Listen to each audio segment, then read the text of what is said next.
everyone. It's me and Otis. This is Sevilla I Love, your grief and loss specialist, speaking to you widows out there.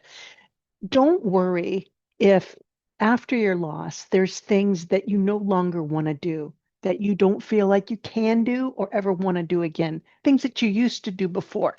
I'm going to put Otis down. Before my husband died, I had a little apron making business, and I really enjoyed doing that. I'd been a professional therapist, but I stayed home with my little little baby boy for a couple of years, and I needed something else to do, so I started making these aprons, and I really enjoyed doing that. My husband died suddenly, unexpectedly, leaving me alone with 3.5-year-old little boy. I was a stay-at-home mom, and I did not know what I was going to do next with my life. But in that process, I left behind some things that I used to love, which was making aprons, doing things with the sewing machine. I was no expert, but I had fun. It's been 12 years since I touched a sewing machine or made an apron. I had no desire. I just lost the desire to do anything creative in that way. And what I want you to hear is that this is kind of a trauma response, is this avoidance of the person that we were or things associated with the life that we had. Um, and another example is my husband was a commercial fisherman, and he fished for that really delicious fresh Alaska salmon that is so coveted. I didn't touch a bite of salmon for over 6 years after he died. And it wasn't even a deliberate choice, like, I can't touch it anymore, now that he's not here out of a rebellion. It was just an aversion. It was just something that was in me.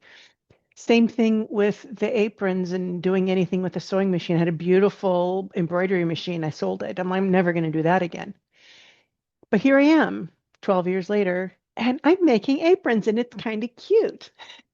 And I did it out of necessity. I needed a new apron, and I thought, hey, I can make a better one than that. So I got a cheap sewing machine and I started doing my thing, and now I'm doing it all the time. So don't worry if the person that you were or the things that you like to do has shifted for you.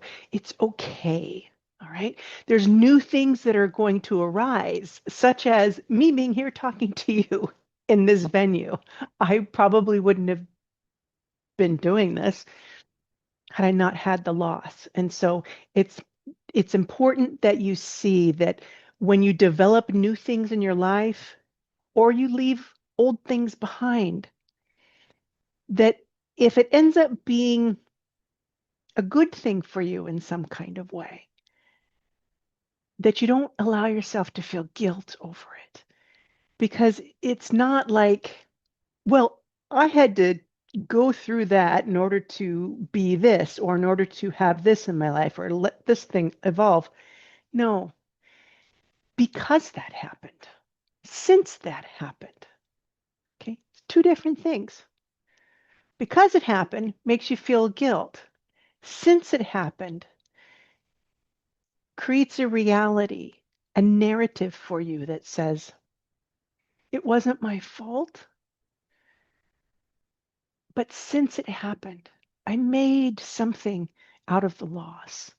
I discovered something else about myself. A new door opened up in my life outside of my control.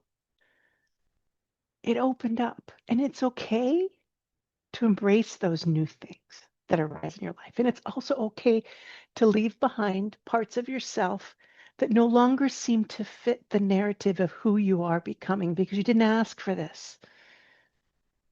This isn't change you asked for. That doesn't mean that you can't also utilize the opportunities that are presenting themselves in your life, including meeting new people, including new love, new friendships, new adventures. You discover new things about yourself that you didn't know because the circumstances of your life weren't available to you at the time within the context of the relationship and the world in which you lived. And now that it's changed, it's okay to embrace the new things. And in some cases, maybe old hobbies, old things you used to like eating fresh salmon in my case, or making aprons again, is something that you allow yourself to also enjoy. Don't be in a state of resistance to whatever comes to you, whatever inspires you. Just allow it to flow, recognize it for what it is, accept your life for what it is in this moment now. And if you can be in a state of flow, you'll be in the highest and most divine direction that sets you up to be your highest and best self, no matter what you've been through.